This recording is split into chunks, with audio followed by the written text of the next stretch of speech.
Social मीडियावर सध्या एका 3 वर्षाच्या चिमुकलीचा डॉक्टर बाबासाहेब आंबेडकरांच्या वेशभूषेतील एक व्हिडिओ आणि परफॉर्मन्स प्रचंड व्हायरल होतोय। या व्हायरल व्हिडिओच्या माध्यमातून या चिमुकलीवर गेल्या 3 ते 4 दिवसांपासून देशभरातून कौतुकाचा वर्षाव होतोय। त्याचबरोबर अनेक जण ही चिमुकली कोण आहे, कुठे राहते या संदर्भात प्रश्न विचारतायत। दरम्यान ही मुलगी डॉक्टर बाबासाहेब आंबेडकर यांच्या पदस्पर्शाने पावन झालेल्या बदलापूर शहरातील रहिवासी आहे। 3 मे 1927 साली डॉक्टर बाबासाहेब आंबेडकरांनी बदलापूर शहरातील शिवजयंतीचं अध्यक्षपद भूषवलं होतं। 14 एप्रिल डॉक्टर बाबासाहेब आंबेडकरांच्या 135व्या जयंतीनिमित्त बदलापुरातील प्रेशियस हार्मनी या गृहसंकुलात 3 वर्षाची अनमोल गायकवाड आणि तिची मोठी बहीण श्रावस्ती गायकवाड यांनी एक चमत्कार व्हावा, एक जादू व्हावी, यावं गगनातून खाली एक विमान, त्यातून उतरावं माझ्या भीमान या गाण्यावर अप्रतिम सादरीकरण केलं आणि हा व्हिडिओ अवघ्या काही मिनिटांमध्ये सोशल मीडियावर प्रचंड व्हायरल झाला। यूट्यूबला कॉपीराईटचे नियम असल्यानं हे गाणं आम्ही तुम्हाला ऐकवू शकत नाही।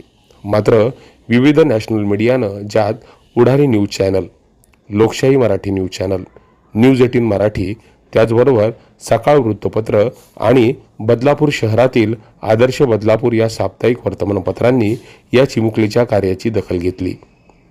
या चिमुकलीच्या लोकशाही वृत्तवाहिनीच्या व्हिडिओला तब्बल 1 मिलियन इतके व्ह्यूज मिळाले आहेत।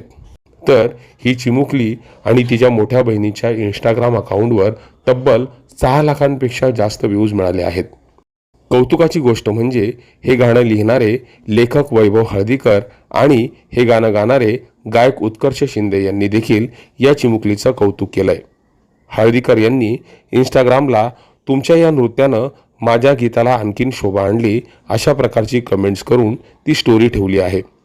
तर गायक उत्कर्ष शिंदे यांनी देखील आपल्या इंस्टाग्राम अकाउंटला या चिमुकलीचा व्हिडिओ आपल्या स्टोरीला ठेवला। त्याचबरोबर विविध भाषेमध्ये हे गाणं अनेक जण आपापल्या पद्धतीनं समाज माध्यमांवर व्हायरल करत आहेत। या गाण्याचं सादरीकरण ज्या पद्धतीने करण्यात आलं त्यामध्ये चिमुकलीची मोठी बहीण श्रावस्तीचा खूप मोठा वाटा आहे। तिनं या गाण्यामध्ये अनमोलची एंट्री कशा पद्धतीने होईल, तिच्यावर फुलांचा वर्षाव कशा पद्धतीने होईल याचं डायरेक्शन केलं। दरम्यान अवघ्या 3 वर्षाच्या वयामध्ये या मुलींनी केलेल्या या सादरीकरणाचं देशभरातून मोठ्या प्रमाणात कौतुक होतंय। Public media bureau report.